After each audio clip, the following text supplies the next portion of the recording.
It's 7 o'clock. At this time, I'd like to call the Crystal Council meeting to order at this time.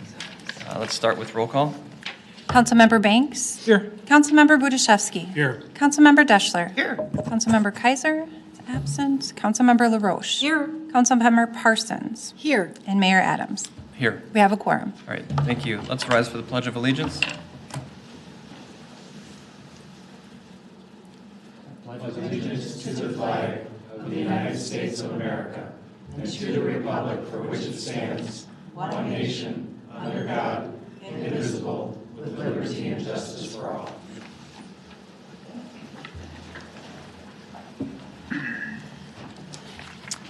All right, welcome everyone. Good evening. We have an agenda in front of us. We're going to start with that. Looking for a motion on that. Brendan? I make a motion to approve the agenda. All right, thank you. Looking for a second. Olga? I'll second that. Thank you. All members in favor, please say aye. Aye. Opposed, say nay. Motion carries. So our first item after approving the agenda is an appearance. We have Chief Revering here to address the council and the public relating to our canine officer. So welcome, Chief. Thank you, Mayor, members of the council. I'll ask Officer Selin and K9 Leo to come forward.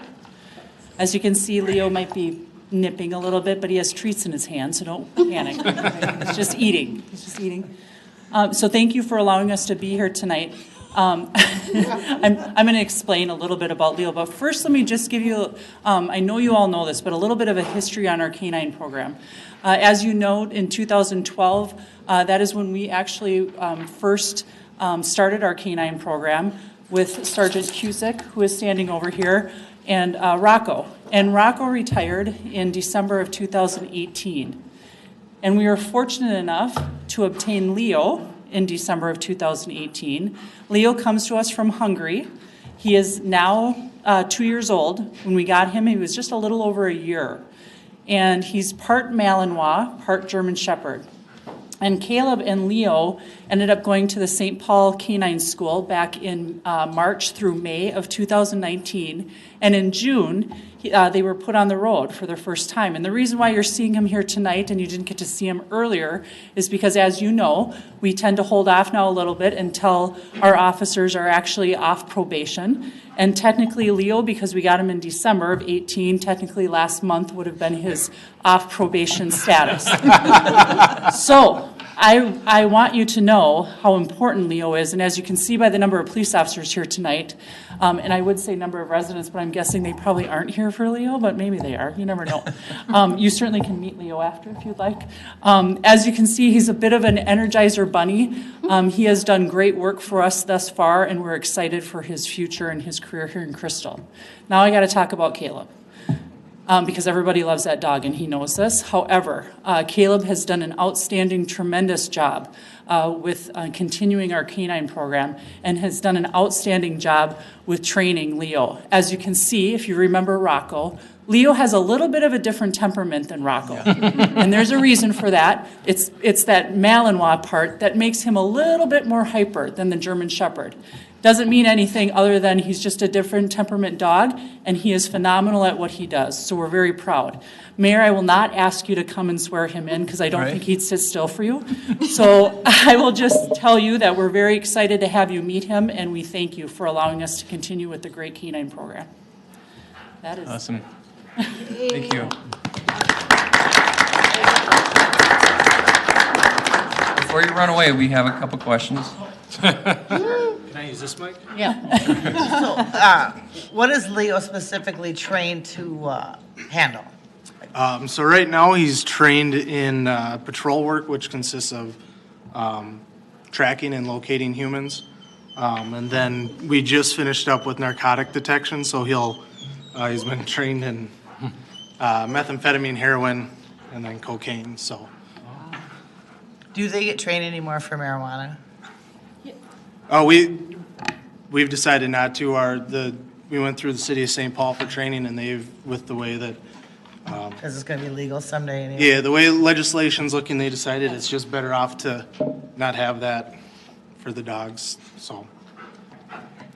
Now, is there a difference in how their hips will progress over time? Will they be stronger than a German Shepherd might be?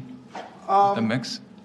I mean, they have the mix is they're trying to, I'm assuming is trying to get rid of the injuries that German Shepherds tend to tend to get, and as you can see, he's a little more high drive. So, I mean, when we get out of the car, he's ready to work. He's ready to go. He's always energetic, happy to come and do work. So, Okay. it is a benefit. Yep. Any Does other- he live at home with your family? I mean, do you have children and do they love him and all that kind of stuff? I don't have any kids, but he does live at home with me, and he does well with family being over and everything like that. So he's a sociable dog. He's not, a mean dog looking to go after everybody. Yeah. He's, Well, that's exciting. he likes people. So Good. Yeah.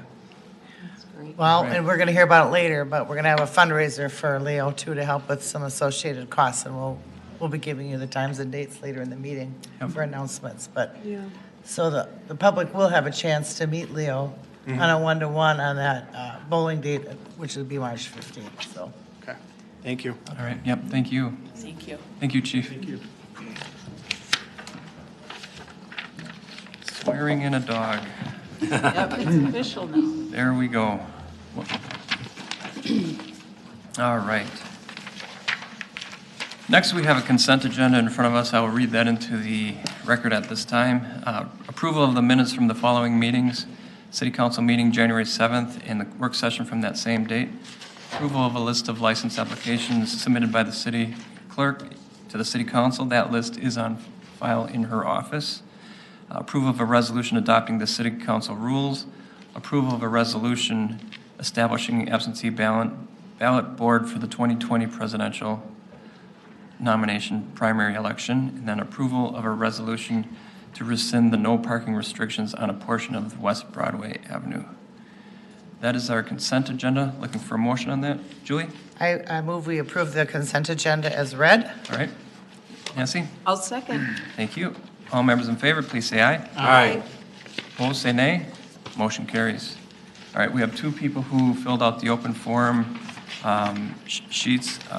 I'd like to move that to the specific topic when we have the specific topic so that we can have some context in reference to what the discussion may be. Other than the Tumble Fresh redevelopment, are there any other people wishing to speak during open forum?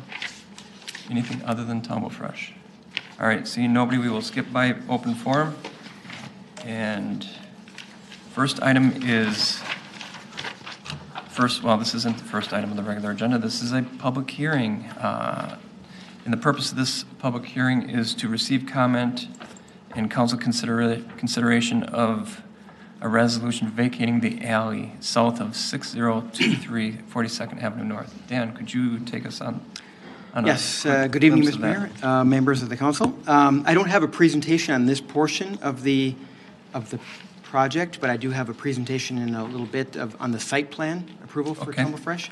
I'll just say tonight that here on the screen is the alley in question. This is the Tumble Fresh site here outlined in green, which where the future Tumble Fresh store will go. And then this is now is a platted alley easement on the southern portion of the lot. So tonight you're being asked to hold a public hearing and then consider a resolution to vacate that alley. Once it's vacated, the land would then revert back to the underlying fee owner, which is the owner of the property owner who owns this property. So you're just basically kind of removing the alley, the ability to construct an alley there. The city has no plans to build an alley there, and we've never done so. So. All right. Thank you, Dan. So at this point in time, I'd like to open the public hearing for testimony. I do have one of these two do directly relate to the alley. So at this time, I'd like to ask Jeremy to come forward and make his comments. Pardon? I'm Both sorry. comments. Good. Whatever's related to the alley, please. Okay, my name's Jeremy Martineau. I live at the house 2 houses down on Adair. You can see it right there, barely see it. Okay. I guess for starters, before I even say anything, have you guys checked into the other places that have the Tumble Fresh places to find out if there's been any problems at all? Yes, we have. Okay. Our chief will be addressing that when we have the conversation about Tumble Fresh as a whole. Okay, so do you want me to wait on that? I had was one of my here questions. something about taxes on the last 60 years. Isn't that Right. related to the alley? Okay. Yeah, that was related. That's the subject here. Yes, okay. Okay. Well, basically, this is how I feel. They wanted to they wanted to assume the property, and by doing that, taxes go up. Somebody pays taxes on that land, and the guy that would have owned that, it never got transferred over to him. So in my perspective of what's going on here is he never paid taxes. Even though he owned that land on a technical aspect, he never paid taxes on that 60 years. So what I'm asking is, because I've asked this before, since they don't want to sell the property, then why don't we figure out I don't know if that is a Hennepin County question or whatever with taxes or whatever, but if you guys don't want to sell it, then I think you should pick up the taxes for that property for the last 60 years, which may be cheaper than.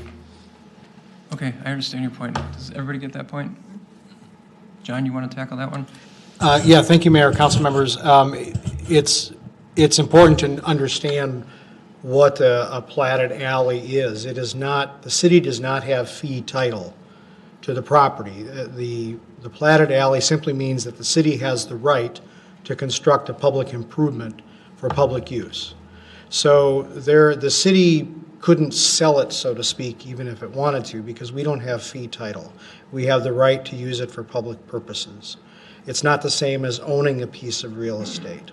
As long as there is the alley easement on it, it doesn't have any value to the underlying fee owner because the city has the right to use it instead. But that doesn't mean that the city has the right to sell it to somebody. The city's choice is either to keep it for public purposes or to decide that it's never going to need it for public purposes and vacate it. And that is what is proposed tonight.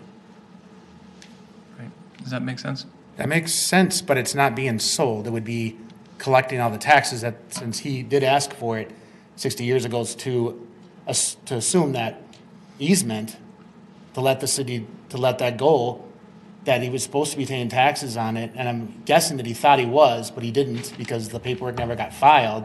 Okay. What I'm asking is, that plot of land costs money. Okay. And it should be taxed. So Jeremy, you and I understand things differently. Let me ask a couple clarifying questions of my staff. My understanding is that in the 70s, this was supposed to be vacated, and it wasn't. Is that correct? That is correct, yep. That's correct.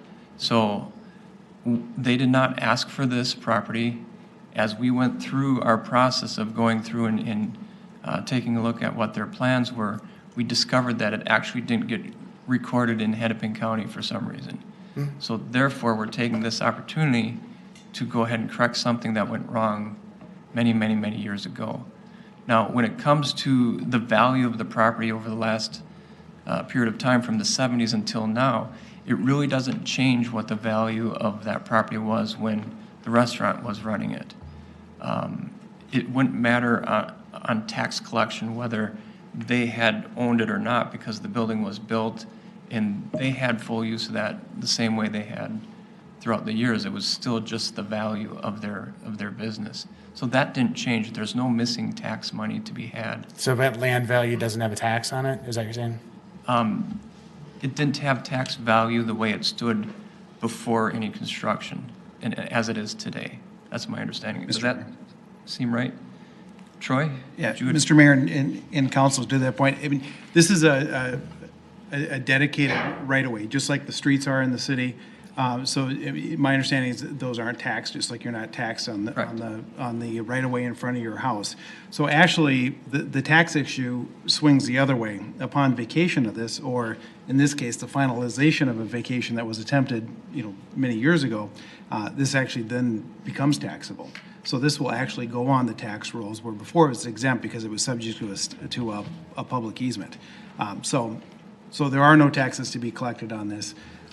It becomes taxable once you vacate. Correct. And even though that sounds contradictable, because of the existing building on the market value of that property, even if that vacation did have, it really wouldn't have had any value, because it wouldn't have changed the value of that business. The land still has. The land. Land still has I value. understand that, but it would not, even with that improvements on the land, have that value. The difference could be $50,000, $30,000, but $30,000 taxable is probably It could be nothing. $1,000 a year, or $500 a year. It could be nothing too. No. Yeah, actually it could. I mean, again, Mr. Mayor, just to point out, the city can't collect taxes on that. Even if it had wanted to, it's not taxable when it's subject to, when it's covered by a public easement like this. So it only, once that gets vacated, then it becomes taxable. And so then, obviously, the auditor will figure out what that adds to the value of the property and adjust the taxes accordingly. Okay, well, I'm upset about that just because somebody didn't do their job. It's been sitting there. You know, somebody didn't do their job when they filed it. They didn't file it right. And it's just upsetting that they're just gonna allow this just to go by freely, you know.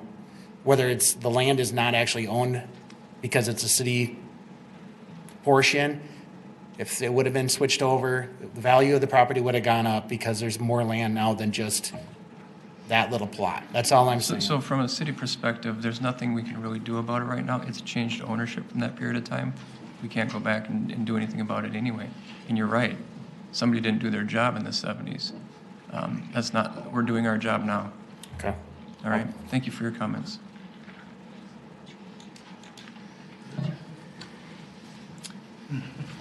All right, anybody else wishing to speak about the vacation of this alley? Looking for comments relating to the alley? Last chance. All right, I will close the public hearing. Looking for a motion from the council, unless the council has further questions. All right, Julie? I'll make a motion vacating an alley within the plats of, was it Bouchard Addition in Glenwood Manor? Is that the one? Correct. Vacating the alley south of 6023 42nd Avenue North. All right, thank you, Julie. John? I'll second that motion. Thank you. All members in favor, please say aye. Aye. Opposed, say nay. Motion carries.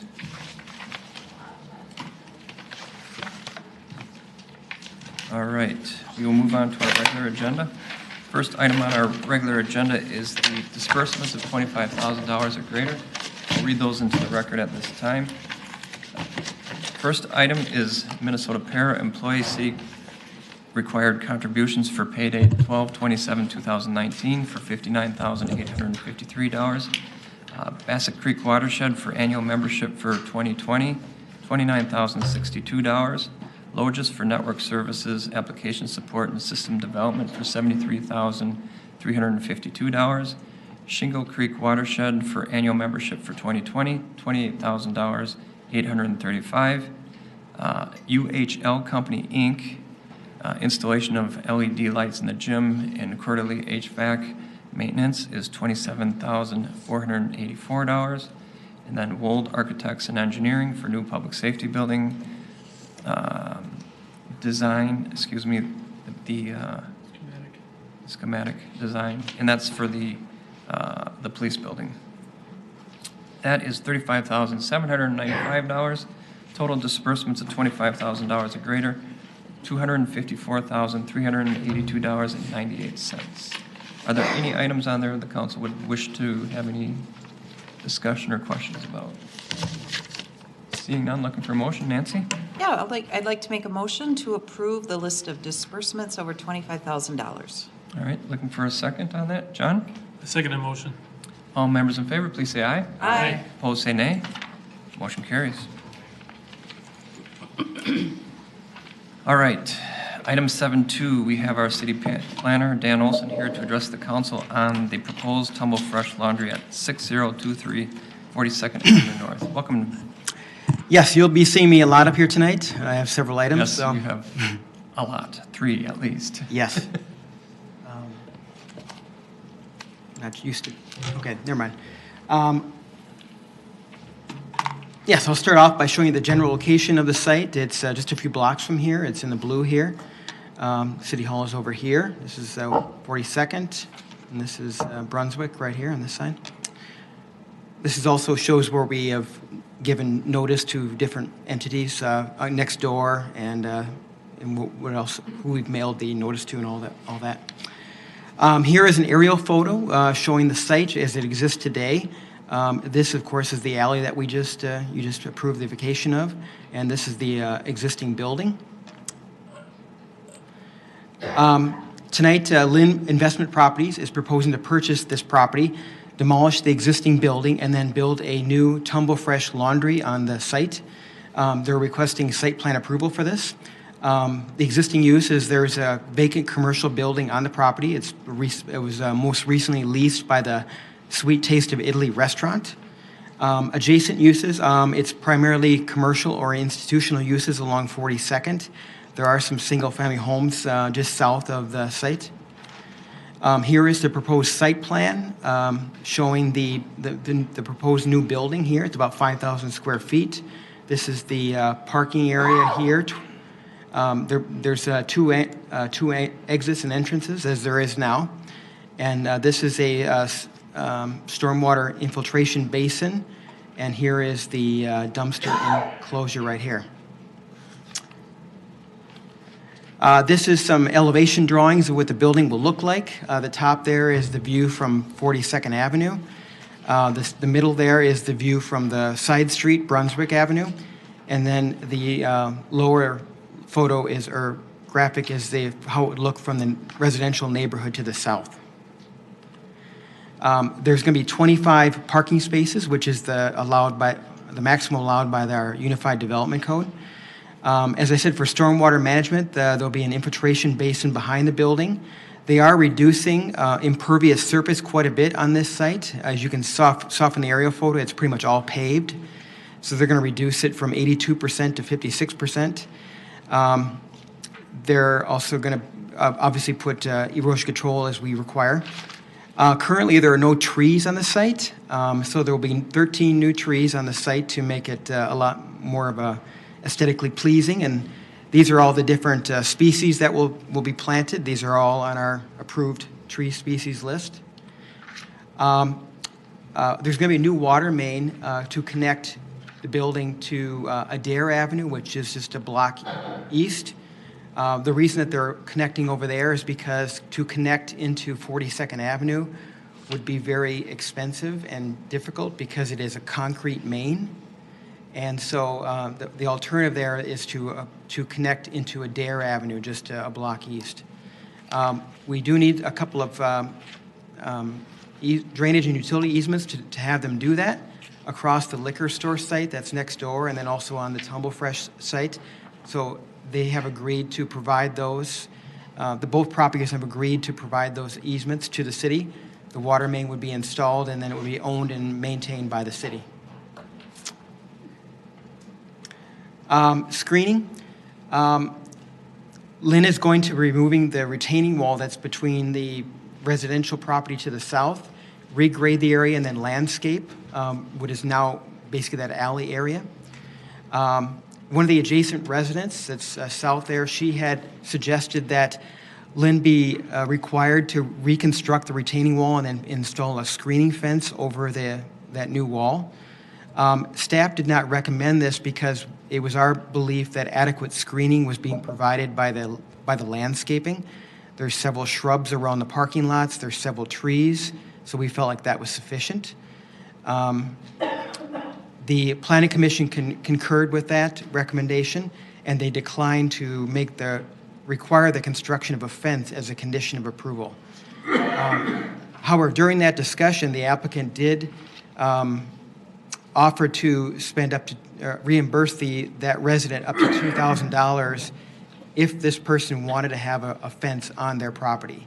So in your packet is a letter from the applicant to the resident, which would be mailed after this meeting, and making that offer to that resident.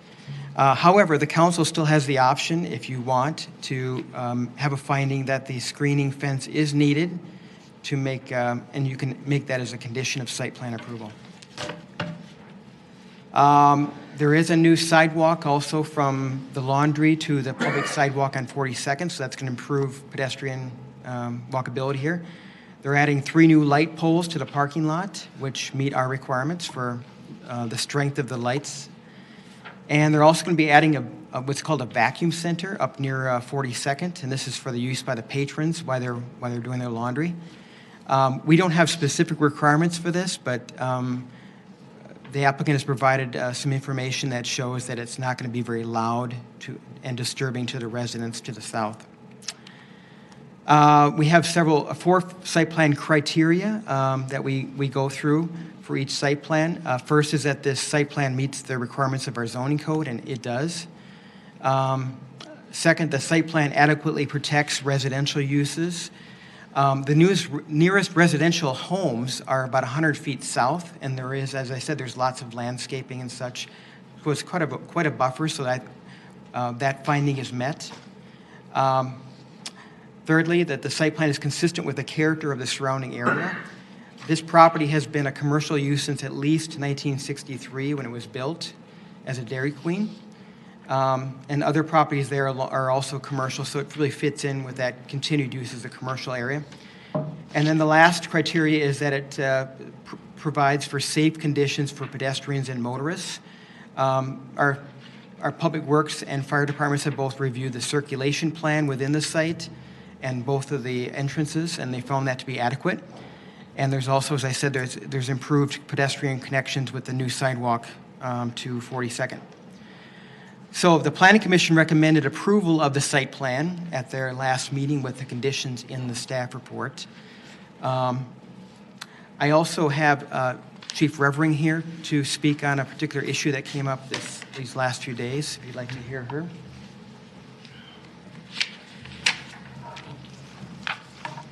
Just give me 2 seconds and I will pull up some info here for you.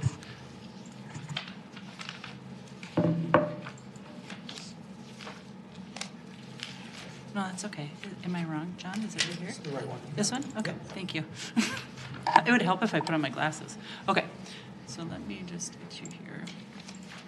Okay, so the questions that came up from Dan was, and the Planning Commission were, and some of you folks, are the calls for service that occurred at the various Tumble Freshes throughout the community. So in alphabetical order, you'll see that Blaine, and I will go into detail with you on what these calls for service were. In Blaine, 56 calls, this is in 2019, I should preface, so it's 1 year. Blaine, 56 calls for service. Coon Rapids, 21 calls for service. Cottage Grove, 13 calls for service. Fridley, 40 calls. And White Bear Lake, 23. So the 56 calls for service in Blaine, 13 of those were false alarm calls. And the other 43 were various calls such as thefts, noise complaints, welfare checks, burglaries, and other medicals. The 21 calls in Coon Rapids, 12 of them were false alarm calls, 2 of them were theft calls, 1 was an overdose call, and 6 of them were arrest calls. And those arrest calls, usually the arrests that occurred were either because people were doing traffic stops that winded up in the parking lot of that particular business, or they were called on a particular individual that someone knew there was a warrant out for their arrest and the cops were called. In Cottage Grove, of the 13 calls for service there, 6 of them were false alarm calls. 1 was an arrest call, 2 welfare check, 1 lost property, and 2 911 hang-up calls. And in Fridley, 40 calls for service. 5 of them were false alarm calls, 3 were arrests, a various amount of medical calls, and then several of what they call info calls. And when I say they, I mean their police department. If there is something that I could change in the state of Minnesota, it would be the data that law enforcement receives from their particular vendors, meaning I wish we had one database for the entire state of Minnesota, because it is impossible to understand each city's various calls for service codes. And when I asked the question of Fridley, it ranged anywhere from info call, meaning their cops did a spot check, which is what we call a spot check, going into that business, walking around, making sure everything's okay, to anything from possibly a landlord-tenant issue with regards to an info call. Or, I mean, it was just a wide variety of different things that were very minute issues for those particular calls. And then White Bear Lake, 23 calls for service, 1 false alarm, 1 animal complaint, 3 medicals, 4 suspicious info, 1 narcotics complaint, 1 theft from auto, 1 recovered property, 1 disorderly conduct. So I'll pause there for a minute and ask if you have any questions of me. Council members? You already Yeah, it's- you already started going to where my next questions were going to be, so I think you'll Okay. answer them in your presentation. I have a quick question relating to the calls on Fridley. You said there were about 20 of those Information calls? information, or did you not say? Yep, no, about 20 of them were information calls. Okay. Yep. Go ahead, Julie. You know, there's a fair amount of false alarm calls, and, you know, that's kind of an irritant. But is that because possibly, you know, the alarm is hooked up to the door, and then people think, well, maybe they're open, and so they go out and jiggle the door, and then does the alarm go off? Well, Is that how sensitive those alarms are? it's possible, and I certainly, you know, the owners certainly could probably talk about this, but for our sake, so it could be something going on with their alarm system, obviously, that is triggering it, that does call us then to that call, and just know that, and you already know this, but we have a city ordinance in place that if we get 3 false alarms in a particular time, then we end up charging the owner for our services, the police services going to that call. So there's various reasons of why that could happen. That is one, certainly, that could be a possibility. All right, why don't you continue? So what we also did is we wanted to look at the other laundry facilities that are very close to this one. And there's 2 actually within a mile from this particular laundry, fresh laundry. So 7 calls for service at the laundry room, which is located right here off of 42nd by New Hope Bowl, very close to that location. And the 7 calls that happened there, 5 of them were alarm calls, so 5 out of the 7. 1 was an ordinance violation, 1 was a disturbance. And then the New Hope Coin, which is in that strip mall area over by the thrift store area, 9 calls for service. 6 of those were false alarm calls, 2 suspicious, and 1 medical. And then I wanted to have you see the actual calls for service at the former business there, Sweet Taste of Italy. They had 8 calls for service in 2019. 3 of them were accidents, 1 was a theft, 1 was a narcotics complaint, 2 were landlord-tenant issues, and 1 was a 911 hang-up call. All right. Any questions for the chief on these? I'm Nancy. sorry, Stephanie, could you repeat the laundry rooms breakdown again? I can. Just break it down again. The laundry room had 7 calls for service, Yep. 5 alarm calls out of the 7, Okay, 1 ordinance violation, and 1 disturbance call. okay, thank you. You're welcome. Brendan? Good. So this is more in line with kind of almost even looking at the average numbers of the other Tumble Fresh, and then you compare that to what's in this area, and then even at the previous location there. One, how does, as we look at different things with the police budget as being the number one thing, as far as the number one consumer of tax resources, where does that sit in regards to our normal workload for the police department? You know, to say, okay, this in our normal workload, and we're gonna, we could experience, at least 56 more calls, right? What does that do for the department? And 2, and I guess the comparison, there's just something that just sticks out. I am not able to put my finger on it. I don't know if you're able to. What is your take on the numbers? So your first question, I always like to take like cities. And when I say like cities, I mean those cities that are population the same as ours or similar, and similar square foot miles wise, right? So we're 5.5 square miles, a little over 22,000 population. Of those 5 cities where there's a Tumble Fresh, there are 3 that are very similar to our city: Cottage Grove, Fridley, and White Bear Lake. And when I say similar, I mean similar in population and similar in square miles. Cottage Grove is a little bit bigger, obviously, but so you take that, and those are all various numbers, right? You have 13 calls, 40 in Fridley, and then 23. We obviously can't predict, obviously, what types of calls for service we're going to get. However, with that said, do these calls for service, do they make me pause? They don't, and I'll tell you why. We have several businesses in our city that we respond to on a regular basis, and the 40 calls for Fridley, that's pretty high. I mean, I will admit that. But the 13 and 23 in White Bear Lake, those calls are pretty normal for an average size business, the way this is. And this is a particular business that is going to have a lot of folks coming in and out of on a regular basis. The good news is here is, as you know, they are not open 24/7. They do close at 1 in the morning, which is a good thing, and I'm glad they're closing at 1 in the morning. So I don't see the numbers of calls concerning. I take the Blaine out because of the size and the population of Blaine, and even Coon Rapids for that matter. Coon Rapids is a large city, very comparable to Blaine, and it only has the 21. So this is why the concern for me really isn't there. You can't predict what type of calls are going to come in.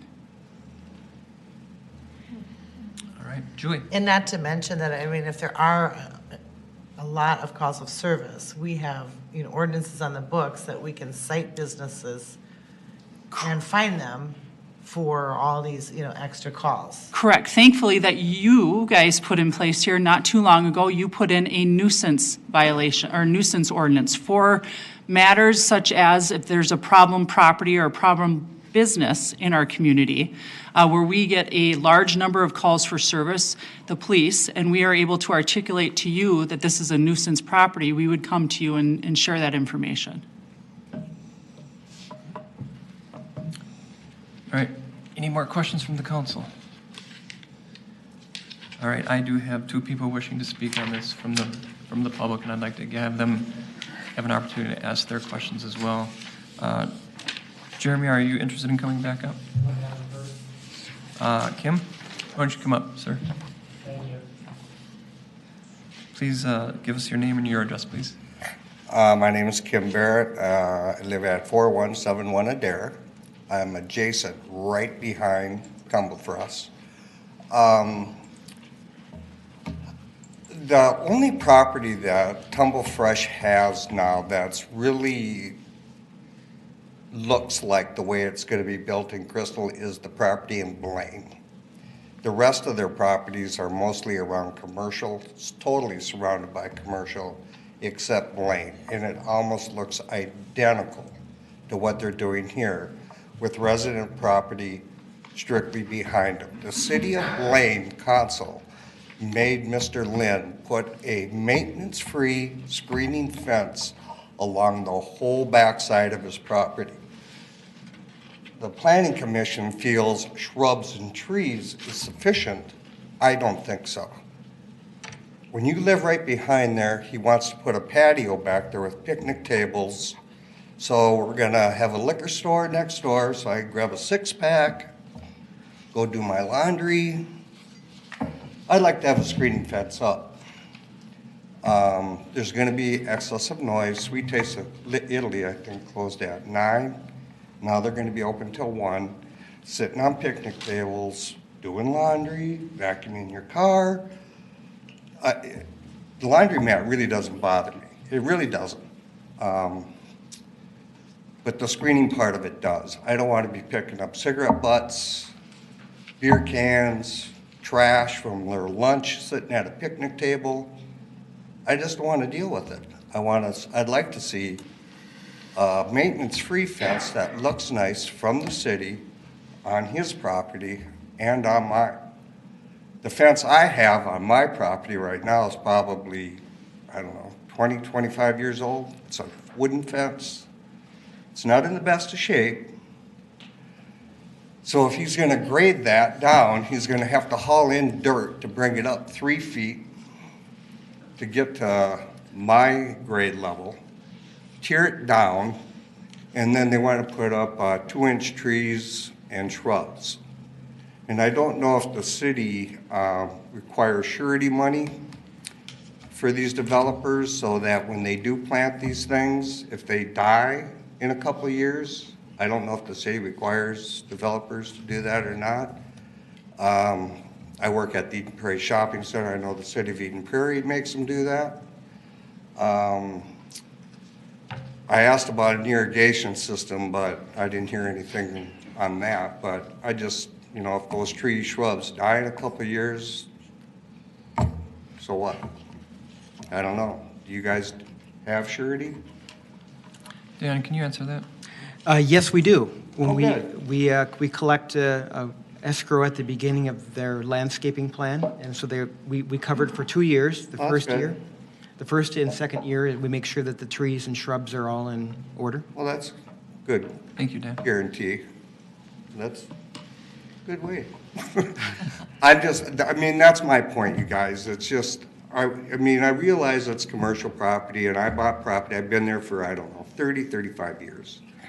I've never had a problem with any Adair liquors or any beer bottles, whatever, once in a while in the front yard, but I just want to keep a good relationship. This is commercial property, this is residential property. I would just like to see that screening fence go all the way across that property, maintenance-free, where it looks good from 42nd, Brunswick, and my side too.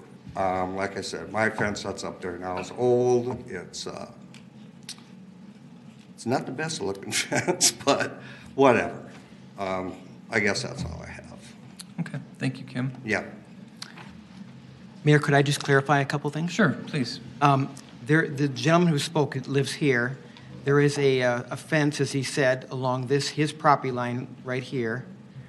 Where there is no fence currently is right here, this 4170, this person's property. This is the person who suggested. Correct. So the Planning Commission had a lot of discussion about this, and they thought it would be best to line up, if she was to have a fence here, it would be better to have it line up, so both his and her fences were on the same Right. plane, rather than putting it on Tumblefresh's property, so it's kind of it's jagged, it's not lining up.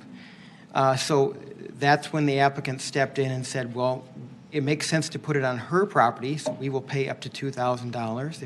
If she wants to put one in on her property, they will pay that funding. So that seemed like a reasonable solution to the Planning Commission, and that's what they decided to do, so. Okay. And the screening that we put in was basically bushes along that same area. So on the other side, if they choose to put a fence, there are going to be bushes as well. Yeah, let me just maybe go to the site plan quick. There'll be bushes right around along the parking lot here. And then I don't have the landscape plan up here, but there's several trees that are going to be going around this area right here. Yeah.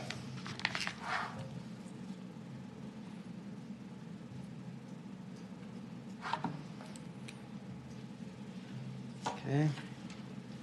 Yeah, so here's the landscape plan. These are the shrubs that are going around the parking lot. And here are the large trees that will, or eventually they'll become large, I should say, right here. And there's one here as well. So that's the screening of the parking lot. And the dumpster enclosure is right here too, so that will be screened.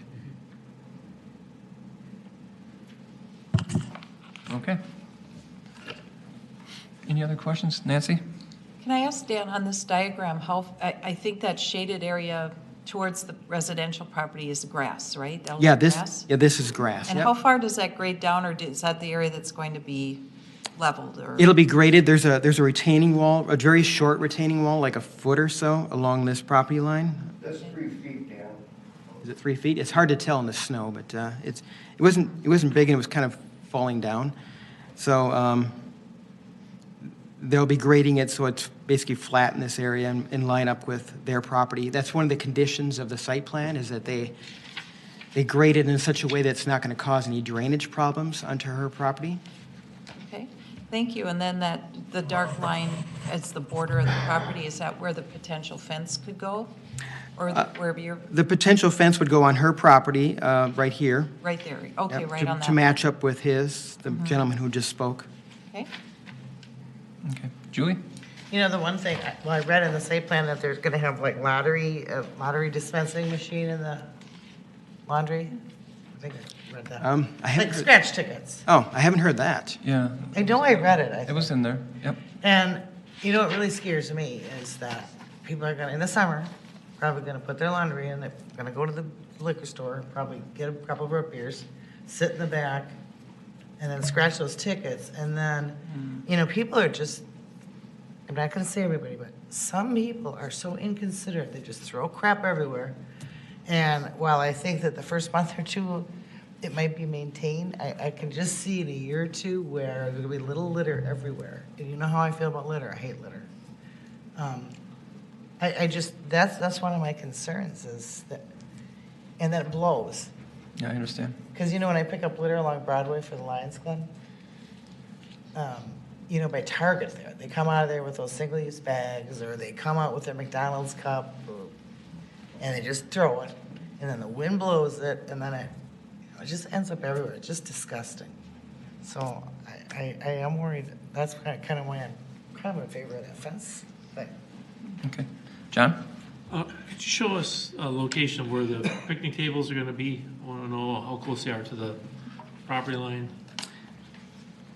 Let's see here. I'll have to look that up here. I think it's, yeah.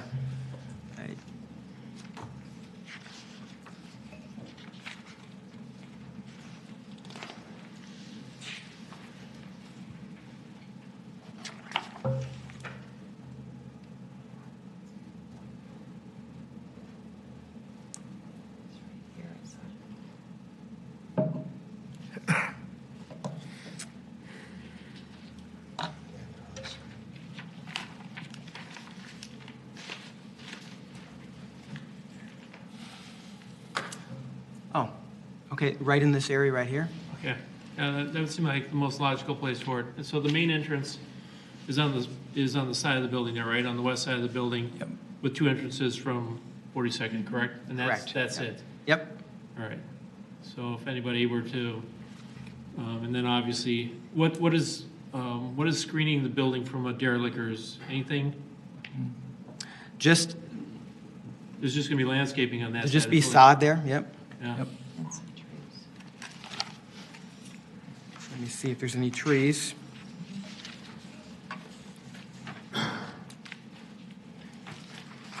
Yep, there'll be a few trees as well, right here. Yeah, that's commercial to commercial. Yeah. Brendan, you have a question? Yes. So actually, I spoke with Ms. Goad. Now, quick question, Dan, has she not received this letter yet? She has not received that letter yet, no. Okay, so that's why she was shocked when I was talking to her. We spoke for about an hour last night. So I guess kind of, she's not able to be here tonight because her, own limitations and not wanting to fall on the ice. So she, and I guess kind of a little bit directed towards Mr. Lynn, if this passes tonight, she is in favor of it. She did have some questions regarding like being able to wait and see after everything is developed. Is there a time limit on your offer? Is something that she wants to know. And she obviously would still be in favor of her proposed plan, but I kind of walked everything through with her with what happened at the Planning Commission.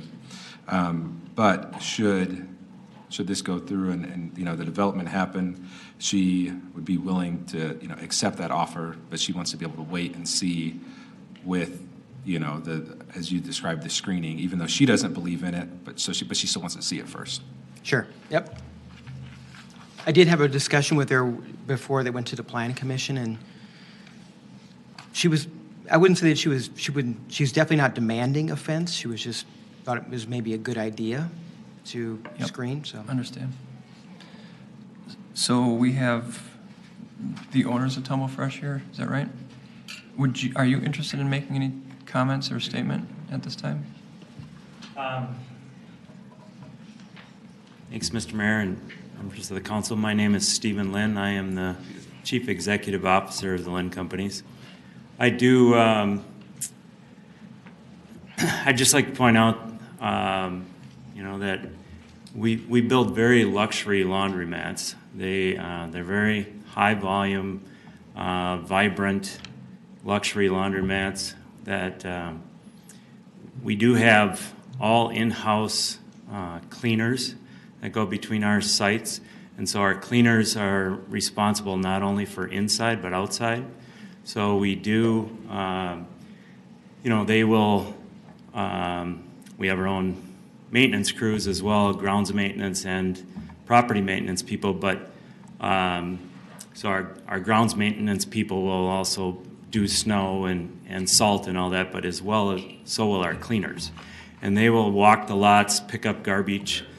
So will our grounds maintenance people that are there to mow the lawns or to plow the snow or whatever it is. That we're very picky on garbage. So we do go to any, I ask you to go to any of our sites and you'll see that we're very quality operators. We own everything that we operate, so we own all of the real estate and in the long term, so we're concerned about maintaining it. You know, we don't allow our properties to go non-maintained because the fact that we own it and we intend to own it 20, 30, 40 years from now, and so we keep up our stuff. So if the lights are burnt out, we repair them. If something is broke, we fix it. The tables aren't exactly picnic tables. They're actually round park tables. We buy all very heavy-duty quality furniture, and they're bolted down. As far as the lottery machine, we do have lottery in all of our Minnesota locations. We have a program with the Minnesota State Lottery, and you know, I would like to say that they very much so value that relationship, and so do we. And but I think it shows the level of stores that we're operating, because there are no other laundromats that I'm aware of in the state of Minnesota that have Minnesota lottery vending machines. These are the same machines you see in the airport, if you've seen them in the airport. You know, they have them in large places like the Mall of America or places like that. But so that's what that is. We would like to speak on the police reports, and Ken Rolfe is the president of our company and our general counsel, and he's prepared to speak on that. There's a lot of misconceptions about that, and we'd like to clear some of that up there. We had some technology issues that are many of those deals, because our stores are very technologically advanced. But that being said, it was all new systems, and there was some bugs to work out. If you would pull up the reports just over, say, the last 4 months or last 6 months, you would find those statistics are substantially different than what they are for the year. Most of those, or many of those, were caused by that technology issue. But again, I'd like to have Ken Rolfe come up and address some of that. Just one question. Yes. Before you go, sir. What is the last time that I could start a load of laundry in this location? We post signage, and we have video monitors and everything that tell people, but it's at 11:30 is what we recommend in order to be able to get your wash and dry done prior to the 1 o'clock closing. And there's message repeaters. It's all part of the technology, but the message repeater will come on and tell you that the store closes at 1 o'clock, and please begin your last load at 11:30, and then it'll come on at various times, and as it gets later and later, it'll start telling them more abruptly, basically, that the store is going to be closing. The alarm will be activated. Please exit the property. All of those kind of things. So the lockup is an automatic system. It's not someone that's actually, hard locking the building. Correct. So, all right. Yep. The doors are electronically operated. So what happens is they open at 5 a.m. They close at 1 a.m. And you can still exit the facility at any time. You know, but when the door closes behind you, it'll be locked. You can't get back in. And like I say, then the message repeater goes on, and it's telling everyone. And then it actually, so is what's been installed is there's a system in place with a tone that is generated. And this tone, so after the site closes, there's a tone that's generated that's very annoying. It's not heard outside of the building, but it plays all night, or that 4 hours that it's closed, and so that if someone were to stay in the building and be asleep, or try to Loiter in the building? make it a place to stay, it's very unlikely that could happen, and that was the system we were perfecting. We have perfected it, but again, Ken has more information on that. Nancy, did you have a question for Steve? Yeah, thank you. There is no staff on site, correct? There's no regular scheduled staff, but so our cleaners, for instance, so every different days of the week are busier, as you can imagine. Weekends are the busier days. The stores are cleaned generally between 2 and 4 times a day. So Saturdays and Sundays, they're cleaned 4 times a day, sometimes even more. Very busy holidays or weekends, they'll be cleaned more. So we have our cleaners, and those are our people, and they are in uniform when they are there. All of our grounds crews are our staff, and they are in uniform when they are there. Again, all of our maintenance staff, so we maintain if a wash machine breaks, a dryer breaks, a lock on the door breaks, we're there fixing that. So our people are there. We do have a manager that goes between the sites and deals with any issues, checks on concerns, those kind of things, and monitors what's going on. And so that person is in the store generally every day, but that may be for an hour.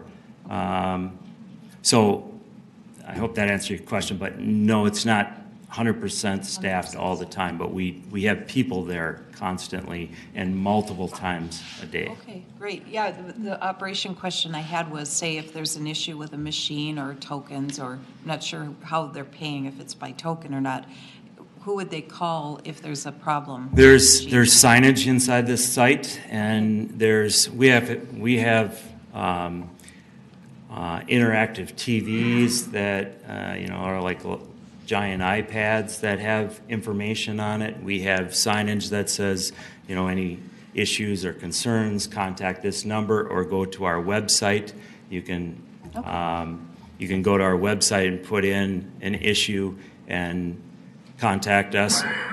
You go to our the phone will automatically go to the manager when the manager is on duty, and when not, it goes to a 24-hour service, so there is always someone that answers it. If there's an emergency situation, they have information on who to contact and how to get a hold of someone. Say if a water pipe was to break or something of that nature, there's standards in place for all of that. Nancy, do you get everything you needed? Yep, I do. Okay, Thank you. I don't necessarily want to know how to run your business. Yeah. No, I was just curious about But staff. we need to kind of just get Sure. to a point where we can have some relevant conversation. Any more questions for Steve, specific questions relating to? Just, how long have you been in this industry or done this business? We opened our first laundromat 9 years ago. So we have 4 of them, including this one that's approximately this far along. We have another site that we signed on today. So we have quite a few of them going. We have many other businesses. This is one division of our company, yes. All right. Thank you, Steve. Yeah, and then if I could, I'd like Ken to address. Ken, could you come up quickly? I think he pretty much explained it, but briefly, if you Yeah, I'll have be real anything to quick. add, please feel free to. Sure, Mayor, member of the council, I just have a few points. I think I would agree with the chief that Blaine and Coon Rapids are a little different with respect to volume and size of city and so forth. A couple of points beyond that Cottage Grove and Fridley and White Bear Lake with respect to those. First of all, the Fridley facility that the Tumble Fresh operates in is a multi-tenant facility. It's the only one that we have that's multi-tenant. So there's 4 tenants in that building. So I guess I don't know exactly of the 40 calls that were made, how many pertain to just the Tumble Fresh location. So I just wanted to bring that to light. And I think Steve stole my thunder on the investment that we've made in the second half of 2019 in the technology. And as we move forward, we're getting better and better as far as loitering and getting people to leave the site at before closing time and so forth, which has very much decreased our false alarms as we've gone in the second half of the year. So I think you'll find that the Tumble Fresh is a first-class operation, operated in a first-class manner, and we hope to operate in the city of Crystal very shortly. Thank you. All right, thank you, Ken. So, any other questions from the council? All right, we're good. We kind of hit it pretty hard. This is a permitted use, just a reminder, this is a permitted use, and this is just a site plan. This is not changing zoning. I don't want to overthink this too much. No further discussion, looking for a motion on this item. Olga? I'll make a motion to approve the site plan for proposed Tumble Fresh Laundry at 6023 42nd Avenue North. All right, thank you. Looking for a second. John? I second the motion. All right. All members in favor, please say aye. Aye. Opposed, say nay. Nay. Let's do a roll call, please. Councilmember Parsons. Aye. Mayor Adams. Aye. Councilmember Banks. Nay. Councilmember Budaszewski. Aye. Councilmember Deschler. Aye. And Councilmember LaRoche. Aye. Motion carries. All right. Can I make Thank a quick comment? Yeah, please. So I just wanted to kind of just clarify real quickly, I represent the people of my ward, and I'm not opposed to development, but the people that it directly most affect, and many reached out to me, they're not in favor of it. While I do like the plan and everything that's posed, so I just wanted to clarify where I stand in the position of why I voted that way. I'm not representing my personal interests, but those of Ward 2. All right. If you could add it a little sweet taste to Italy, like countertop for food, then it would be fly through. Room for You know, their, there is a truck. yeah, room for their truck. All right, let's go on to the next item. The next item is, Dan, you want to take it away? I can't even find it. Here it is. Sure. Hampton. There That's it is. it. Item 7.3, it's first Thank you, reading of guys. first reading of an ordinance rezoning 3501 Douglas to planned development. I'll start off again by showing you the general location here. It's 6 properties located along Douglas, south of 36th Avenue. And these are the areas that we notified for the hearing notice in the pink. This is an aerial photo showing the existing buildings on the site. There's 6 platted lots. There's an office building here, and there's a little rental house here.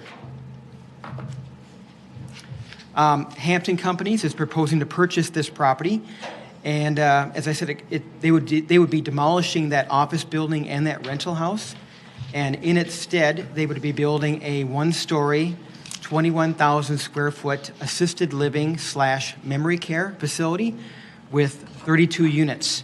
And we define these facilities as a specialized care facility, so that's the terminology that I'll be using tonight.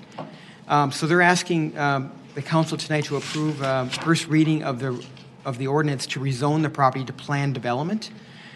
If this first reading is approved, then at the next meeting, they would be asking for a second reading, of course, and then they would also be asking for you to approve a lot consolidation of those 6 lots, and then also to vacate all of the drainage and utility easements on the property, which would be replaced by new easements on the lot consolidation plat.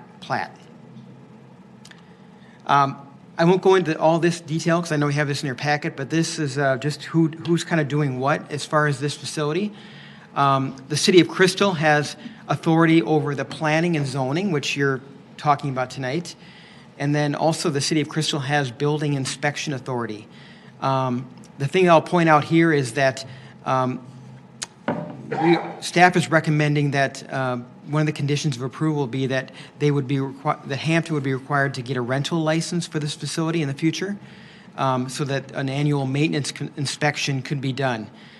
We've learned from previous interactions with the Minnesota Department of Health that that's not something that they do. Even though they license these facilities, they don't really inspect them. So that's why we're recommending that the city would do it. This is the site plan proposed. This is the building location right here, the 32-unit building right here. This is an outdoor recreation area for the residents. There's a black decorative fence and some landscaping around this area. This is the parking lot. There's two entrances, two off of Douglas, which will remain. And this is the stormwater retention pond and snow storage area. The building does meet our setback requirements. They're going to demolish the entire 75 parking space or parking lot now that's there now, and replace it with a 25 space lot. So they're reducing it quite a bit. Stormwater management, I just told you that they're going to have an infiltration basin. They're also going to have erosion control measures in place. And this does require full Bassett Creek watershed approval, so that's one of the conditions of the site plan, or of the approval of the site plan for the rezoning. Utilities, they're going to be connecting with existing water and sewer in Douglas, but they're also going to be adding a separate water connection in what's the Edgewood Avenue right-of-way, which is behind the building. It's a right-of-way where a street has never been constructed, but the right-of-way is still there. And the reason we're having them do two connections is because this is a healthcare facility, we want them to have a sort of a backup for water in case one of the connections is shut off. That's the reason for the two connections. Landscape plan, they're going to be removing 43 existing trees and planting 47 new trees.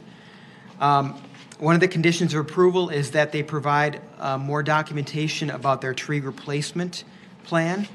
We just want to make sure that they're meeting that. It's not that I believe that they don't, but we just need documentation of why they're removing certain trees. And here is the elevation drawings of the building itself. The top there is how it would look from Douglas Drive. And then the bottom is how it would look from the residential area to the west. The Planning Commission did recommend approval of the rezoning for Hampton with three conditions. First of all, these first conditions all relate to the site plan.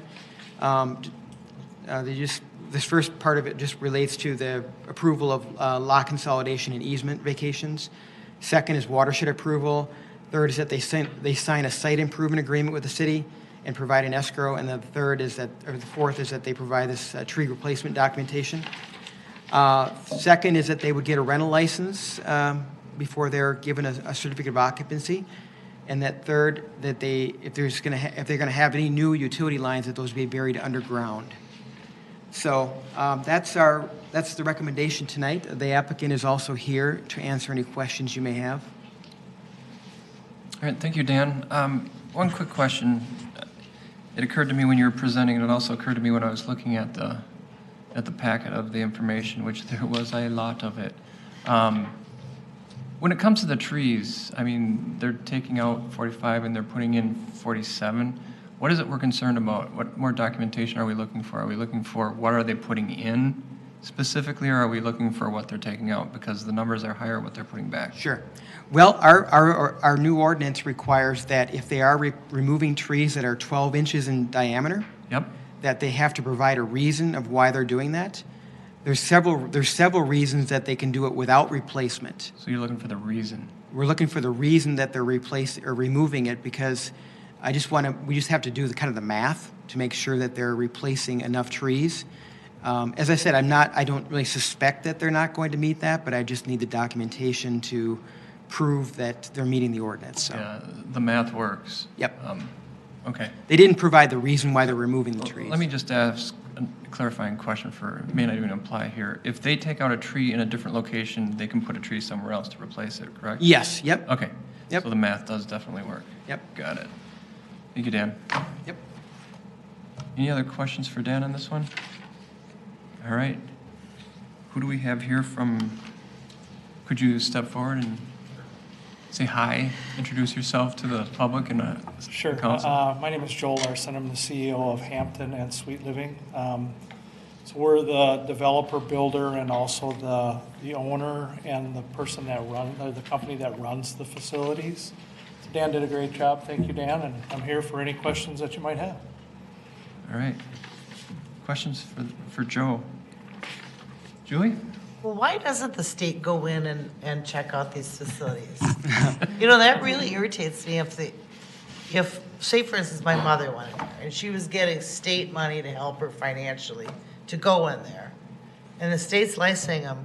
That scares me that the state isn't following up to make sure that these patients are cared for. I mean, I'm sorry, but it just doesn't pass the smell test for me. Sure. I did a lot of research with different, it's all kind of overseen by different agencies, so it's a big bureaucracy. They wouldn't really give me a reason. They just said, we don't do that. This is called housing with services. That's how they define it. And they say, we don't inspect housing with services. End of story. They just don't. It's not something that they do. So I tried to ask the question this way and that way and this way, and I got the same answer from everybody. We should put that on our legislative. So I believe it is. It's very similar to the group homes that have licensing from the state, but there's no oversight. Does this fit kind of in the same category? Yes. Not? Yes. Okay, that's kind of what I thought. John? Having spent years on the planning commission, so the number of parking spots seems kind of, small compared to the size of the building. Do you address that? Is it mostly for staff? Are there individuals there who do own cars? Do you have underground parking? Can you give us a little idea of, the relationship of building size to the amount of parking? Sure, thank you. We wish we could put a mile-long parking lot in there, but nobody comes to visit their mom and dad when they put them in there, so shame on everybody, to be quite frank with you. But we have several of these locations already up and operational, and 25 is the real number that we need, mainly for staff. None of our people drive. We're an end-of-life facility. Our average person, a resident that's here, is usually here for about 3 years. So they're not driving. They need help. They're here for a reason, and so nobody drives. Okay. So it's really for people that are coming and going, family, and like I said earlier, there's not a lot of that. Okay. Nancy, you had a question? Yeah, and not so much a question, but a comment, because I attended your first neighborhood meeting, and the neighbors, concerned neighbors and I attended, and very much, a lot of their concerns were alleviated when they met you, saw the facility, and asked a lot of great questions. One resident actually, I think, talked to you offline about a family member he might be interested in having lived there. I think the confidence was very high and very much appreciated. I think it's a very nice addition to this area. And I think the footprint fits very well in that property line. Thank you. Thanks for coming to the Oh, you're meeting, welcome. too. Yeah. All right. Thank you, Nancy. Anything else? All right. Thank you, Joe. Okay, thank you. Looking for a motion on this item. Nancy? Thank you. I'd like to make a motion to approve an ordinance amending the zoning map to rezone property for Hampton Properties, or companies rather, located at 3501 Douglas Drive North from Commercial C and low-density residential R1 to Commercial C planned development. All right. Looking for a second. John? I'll second that motion. Thank you. All members in favor, please say aye. Aye. Opposed, say nay. Motion carries. All right, we have one more reading of that ordinance, as you well know. We'll do that, I think, at our next meeting. Yes. And then we'll have a slew of other things. So thank you guys for coming in. Good thing they didn't, never mind, I won't say that. Let's go on to item 4. Dan is here to talk about conditional use permit for telecommunications tower at 3200 Veracruz. Dan, is this a permitted use? Is it a permitted use? It is a in this area? conditional use in this zoning district. Conditional use, Yep. okay. Yep. All right, go ahead. So this is an item that we've been speaking with for almost 2 years now, so I think it's really coming about. Here is, again, the site location. It's this little property here owned by the city in blue, and this is the area that we had notified all the people of this meeting, of the public hearing, I should say. This is Highway 100 here, just for context, and this is 32nd. Here is an aerial photo showing the site. Here's the nearest residents are right here. Just some general information first is that Verizon is proposing to build a new telecommunication tower, which is cell tower, at on this property. The property is city-owned, and it currently is the location for a sanitary sewer lift station, which will remain on the site. The applicant is requesting approval of a CUP and then 2 variances, one to lot area and one to the setback requirements. The city has also retained Owl Engineering as an independent confirmation of the need for the tower, which is something that's in our ordinance. And there's a representative from Owl here tonight if you have questions for them. The adjacent uses, as I said, Highway 100 is on the east. On the north and south of the site is excess right-of-way, which is also owned by MnDOT. And then to the west are those single-family homes that I pointed out. Here is the proposed site plan. Here is the actual tower. This is just equipment for the tower. And here is the lift station up here in this area. The residents, homes are over here and over here.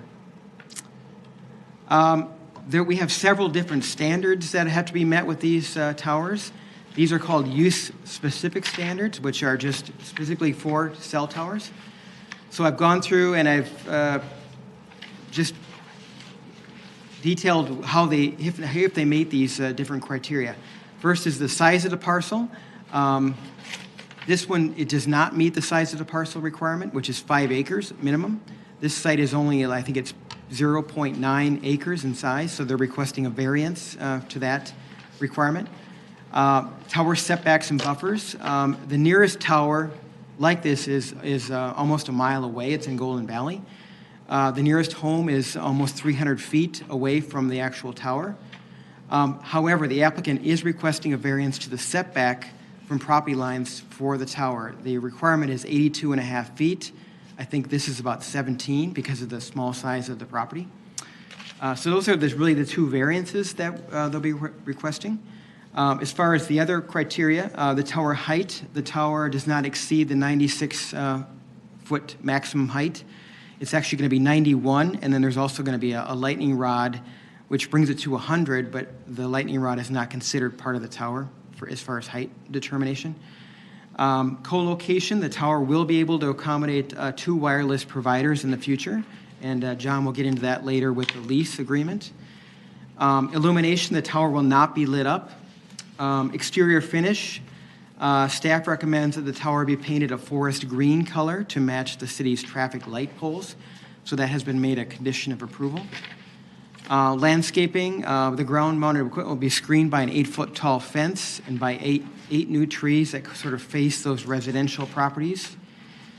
Security, there is, as I said, there's a fence there with a locked gate, which will surround the tower and the equipment.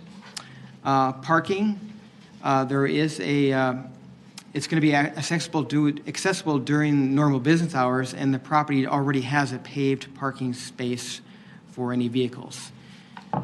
Stealth design. In this situation, a non-stealth design is acceptable because it enables additional providers to co-locate on the tower, which reduces the need for future towers. Interference. Owl has verified Verizon's claim that the tower will not interfere with public or private communications. And then lastly, stormwater management. This site plan does provide for erosion control techniques during the construction of the tower itself. Then we have some conditional use permit criteria, which are separate from the use-specific criteria. First, is that it has to be a conditional use in the R1 district, and that's true. We also require that that it's verified that the tower will fill a significant gap that cannot be corrected by co-locating on some other tower. So OWL has looked at this extensively, and they have verified that there's no other tower within that's going to in the vicinity that will correct this gap in coverage that's located here. It does meet objectives of our comp plan because this property is guided as institutional. It's compatible with adjacent uses because it's right near the highway. It's right near highway-owned property. So the addition of this tower is not expected to change the character of this area at all. Parking has been provided for. We are requesting that we're recommending, I should say, 2 proposed conditions of approval, and I'll get to those here in a minute. But there's really nothing unusual about the conditions. I'll get into the variances here quickly. One is to reduce the minimum lot size. As I said, the existing lot is only 0.9 acres in size, and the minimum acreage is 5 acres. So that's the first variance. The second variance is to reduce the setback. The required is 82.5 feet. The tower will be approximately 17 feet to the closest property line. And then we get into all the variance criteria. These are all from state law.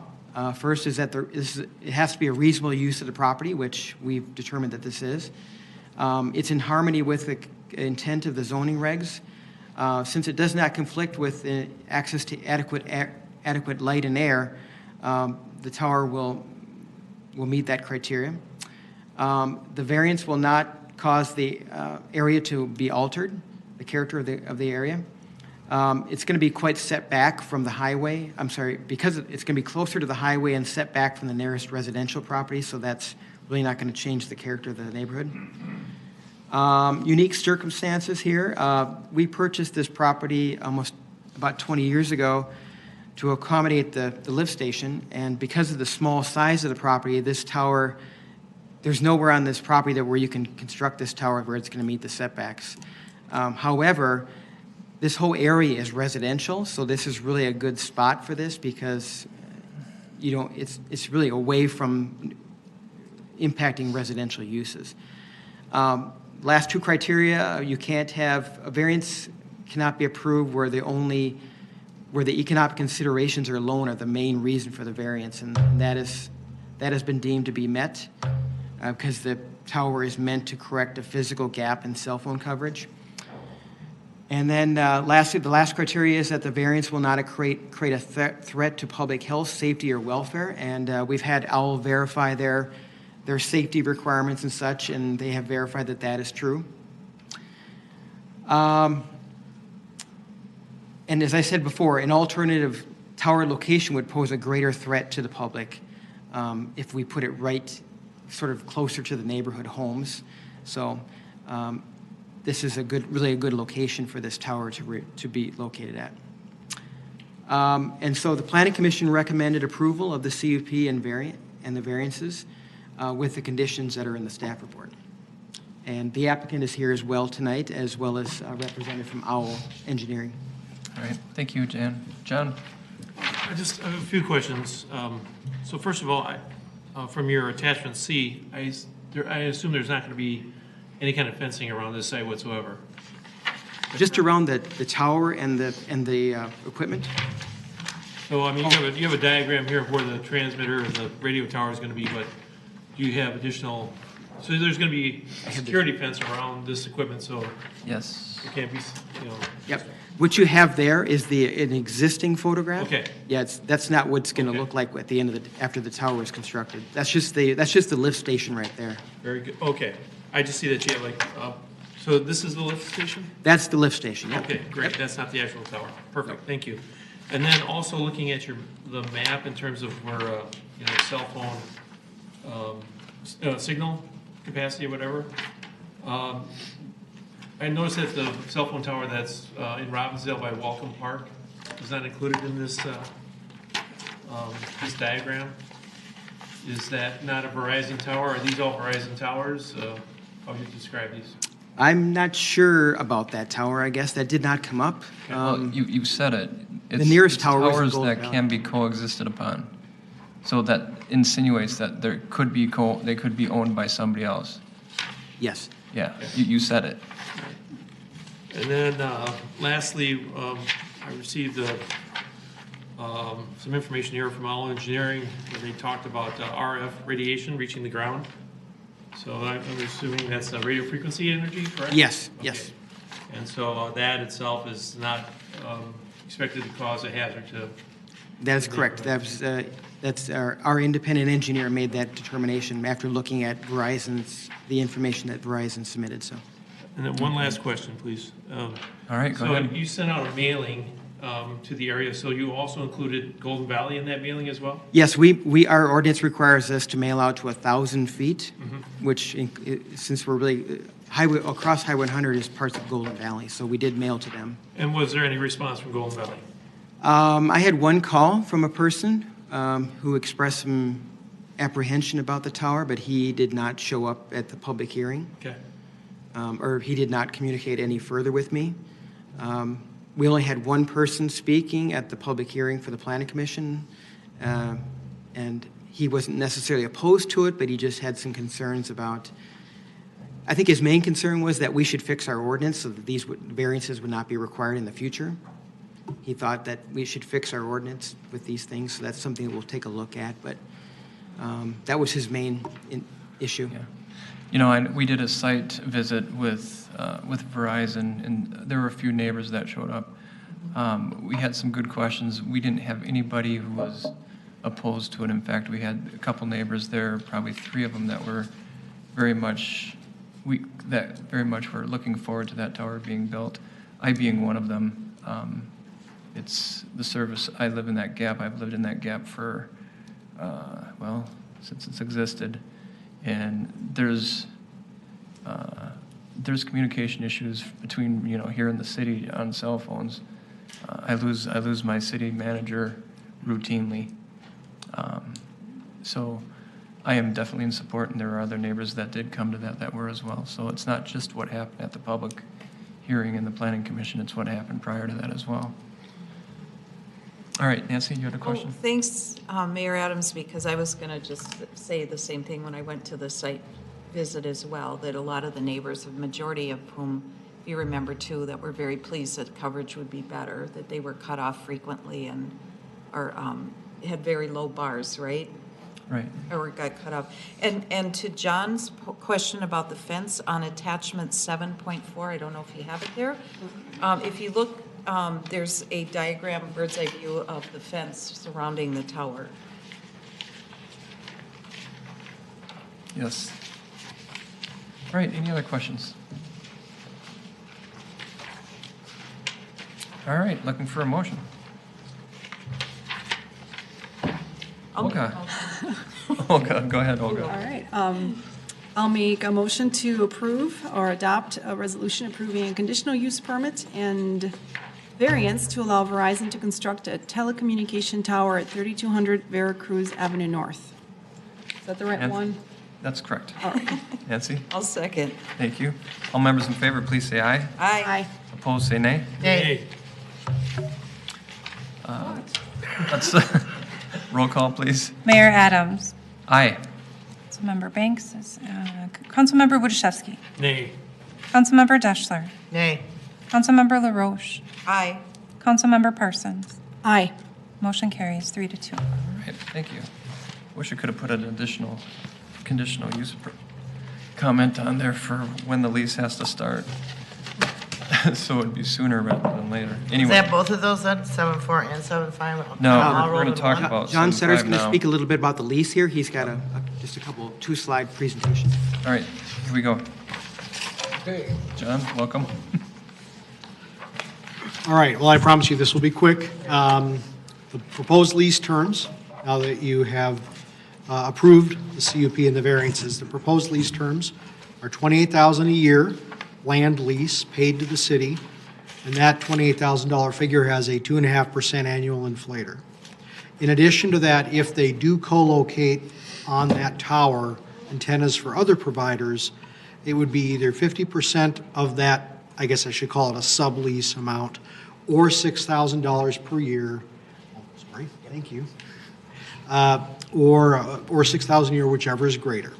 The terms are every 5 years. There's an automatic renewal in 5-year intervals, and then after 25 years, the lease ends and it would be renegotiated. Again, this is all very standard in the industry. Now, construction is anticipated either this year or 2021, and for that reason, the resolution before you tonight authorizing the execution of the lease requires Verizon to first provide the signed lease to the city by December 31st of this year. And the lease, if they do that, then the lease must commence by July 1st of 2021. Now, if they provide the signed lease at any time before the end of this year, then we would, what the resolution before you tonight does is authorizes the mayor and the city manager to go ahead and sign that lease. So you don't need to sign it tonight because we're going to make Verizon sign it first. But once they do that, you will already have the council authorization to proceed with the lease. So we're asking you to adopt the resolution before you that would authorize or approve the land lease and authorize its execution by the mayor and the city manager. So clarification, July 1st is where the lease must be signed by? No, they have to provide the signed lease by the end of this year, by December 31st, but that the lease, basically when they have to start paying us land rent, has to start no later than July 1st of 2021. Oh, that's 21. I'm sorry, I looked at that wrong. Yep. But let's say they start construction of the tower, or they get a permit for it sooner than that, the commencement date is whichever is earlier. When they start, when they commence construction, or... So what you're saying is there's a chance this spring yet? There's a chance. Verizon is, they have a capital improvement program just like you do. Yeah, I understand. And they're not sure exactly when it's going to happen. So this provides some built-in flexibility for whenever they finally make that decision. We would love it to happen this year, but it may not be till 2021. Okay. All right, thank you, Dan. Sorry. Thank you, John. Any questions for John? Seeing none. Looking for a motion? Nancy? I'll make a motion to approve a resolution approving a land lease agreement with Verizon Wireless. Thank you. Looking for a second? Olga? I'll second that. All right. All members in favor, please say aye. Aye. Opposed, say nay. Nay. Councilmember Roll call, Budiszewski. Nay. Councilmember Deschler. Aye. Councilmember LaRoche. Aye. Councilmember Parsons. Aye. Mayor Adams. Aye. Motion carries 4-1. All right. Sure, I hear you. Congratulations. Thank you. Thanks for your work with the studies. It was hard reading, but I got there. Next item on the agenda is Mill and overlay. mill and overlay. Oh, our engineering project manager, Mick, is here to talk on that. Welcome, Mick. Oh, Mr. I Mayor? haven't seen you here very often. No, so it's special welcome been to a couple you. years, actually, right? Yeah, thank you. Mr. Mayor, council members, the 2020 bituminous mill and overlay bituminous street resurfacing project will include approximately 6.25 miles of select local municipal state aid streets located in the Valley Place Park neighborhood and the Bassett Creek Park neighborhood. The streets here highlighted in the magenta color between Winnetka Avenue on the west, Veracruz on the east, and then generally the streets then south of 36th Avenue.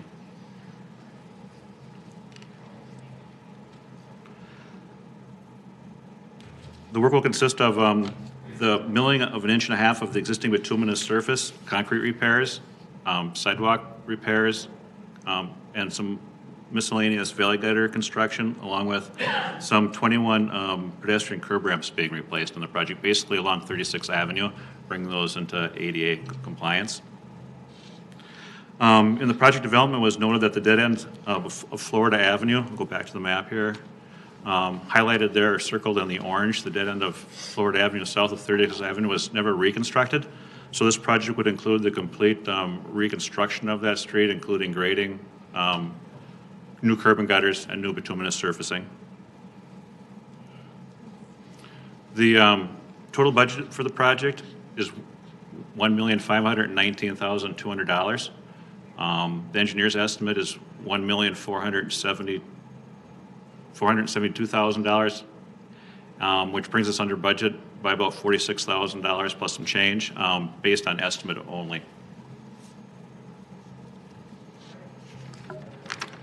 Additionally, the city of New Hope will be financially participating in the project. The north half of 32nd Avenue from Winnetka to Wind Park Drive is actually under New Hope jurisdiction, and they'll reimburse the city of Crystal for their cost of the project, which is roughly right around $26,000. With council's approval this evening, bids will be solicited and received until March 17th. The bids will be checked and presented to council for council consideration on March 24th. If need be, a contract could be awarded or tabled out till April 7th. Direct mailings have gone out to all properties, and additional mailings will go out once we get a project timeline and a schedule, informing the residents of when they can expect the construction to begin. Council is being asked this evening, a motion to approve resolution approving the plans and specifications for the 2020 street resurfacing and reconstruction project, and motion to approve resolution ordering the advertisement for bids for the 2020 resurfacing and reconstruction project. I'm happy to answer any questions. Thank you. Thank you, Mick.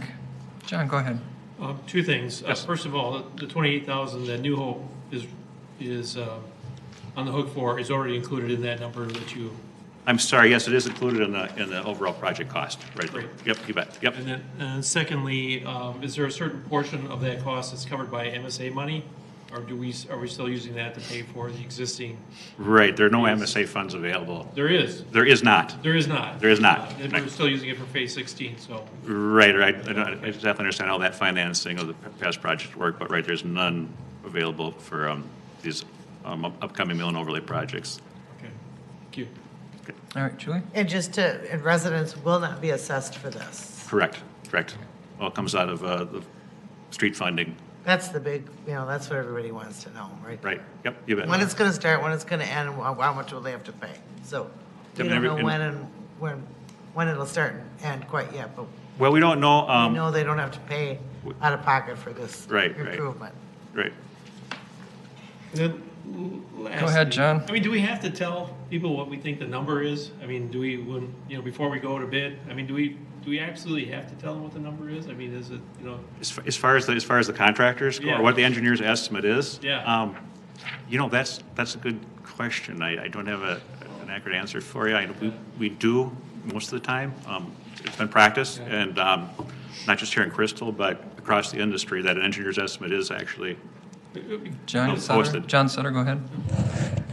Well, I don't know if this is the reason, but as council members and decision makers, I think staff is probably obligated to tell you what we think the cost is so that you know it meets the budget.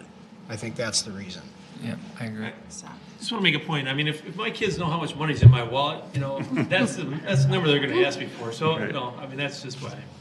Well, if I may, there'll be a very competitive bidding season, and these kind of projects are real desirable for, well, it's all paving, but paving contractors to get started early in the year because the bigger projects aren't quite ready to go yet, where they're doing the total reconstruction, so they want to get front, bid them hard, and bidding them earlier in January, we get favorable pricing that way. Very good. Thank you. All right. Thank you. Thank you. Oh, just a Nancy? comment. The mill and overlay you did last year was very well received by neighbors. Oh, thank you. I Yeah, live in that was- Ward 1, and I can't tell you how excited we are to see this done Thank this you. year. Thank you. All right. Looking for a motion on plans and specifications. John? Making a motion approving the plans and specifications for the 2020 street resurfacing and reconstruction project. All right, looking for a second. Nancy? I'll second. All members in favor, please say aye. Aye. Opposed, say nay. Motion carries. Looking for a motion on ordering advertisements for bids. I'll jump on that. So, Thanks, John. make a motion for ordering advertisement for bids for the 2020 street resurfacing and reconstruction project. All right, Nancy. I'll second. Thank you. All members in favor, please say aye. Aye. Opposed, say nay. Motion carries. Next, we have Chief Revering to visit us again. Welcome again. One last time, thank you, Mayor and members of the council. As you know, every January I come before you to ask for money to purchase our replacement vehicles. This year for 2020, we are replacing 4 of our police vehicles. And full disclosure, we did actually order these vehicles back in November of 2019, and the reason for that is because we are being told by Ford that we may not even get these vehicles until 2021. But I'm asking for the money tonight with the unknown hope that they would come in this year, and this money is coming out of our capital perf, and we do have the funds for it. All right. Thank you, Chief. You bet. Any questions for the chief with these items? Seeing none, looking for a motion. Nancy. I'd like to make a motion for an agreement. Oh dear, I went into the Central Roofing Company. Apologies. That went ahead of myself. How about a resolution approving police equipment revolving fund expenditure for purchase of 4 police vehicles? All right. Thank you. Julie? I'll second that. Thank you. All members in favor, please say aye. Aye. Opposed, say nay. Motion carries. Thank you. Thank you. Our Recreation Director, John Elholm, is here to talk to us about the roof. All right, John. Well, good evening. Good evening. Mr. Mayor, council members. Here to talk about a roof at the Crystal Community Center that's been leaking longer than I've been working for the city, from what I understand. But it's skylight issues, and there are a couple of very large skylights in the community center. And quite a wide array of options have been explored over the past number of years on what to do about the leaking skylights. And the skylights themselves are at the end of their useful life. And we looked at trying to replace them or to put a metal roof over the top of them. And we really landed on the best solution for this is to put a metal roof over the skylights. And we did some engineering work to make sure that that all works. The proposed structural roof panels also have an R40 insulation value, which will reduce long-term energy costs. The existing skylights are adjacent to clerestory windows or window walls, so loss in natural light will be minimal. So the picture there shows all the windows that are up high next to the skylights in question. So we did some engineering to make sure that putting a roof structure over the skylights would actually work. We did go get some quotes on that, and the low bid was with Central Roofing in the amount of $158,402. There was $145,000 in the budget to do this work, which is a little lower than what the cost is, but we did have some savings in 2 other projects that will help cover the difference. So the request this evening is to approve a resolution entering into an agreement with Central Roofing Company to provide and install structural roof panels and standing seam metal roof at the Crystal Community Center in the amount of $158,402.05. All right. Thank you, Are John. there any questions? Nancy. Julie, go ahead. How many more years do you think that realistically we're going to stay in that community center without it being bulldozed down and you guys wanting a new one? After the police department one A gets very long time. What's a very long time? I want to put you like 20 years, 30 years, 50 years? The building is actually in pretty good condition. Yeah. Is it? Okay. Yeah. So, okay. So a long time. Everybody hear that? Long. Well done, Okay. Julie.